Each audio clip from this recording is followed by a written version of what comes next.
фактички албанскиот јазик спротивно на уставот на Република Македонија се сака да се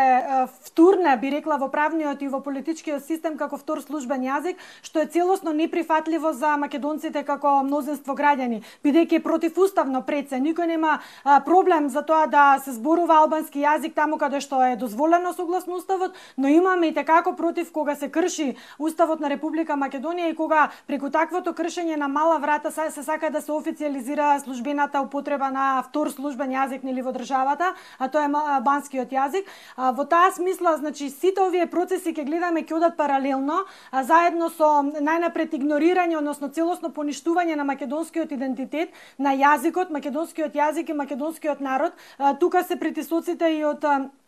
страна на мигрантската криза, односно Европската унија, која што сака да се ослободи од големиот, од вишокот мигранти кои што пристигнуваат секој ден на нивната територија, така што јасно е дека стратегијата која што ја носи владата за вдомување, но и за давање на државјанства на овие лица, мигранти, и tekako ќе се одрази врз демографската структура во Република Македонија. Сето тоа е направено со план да се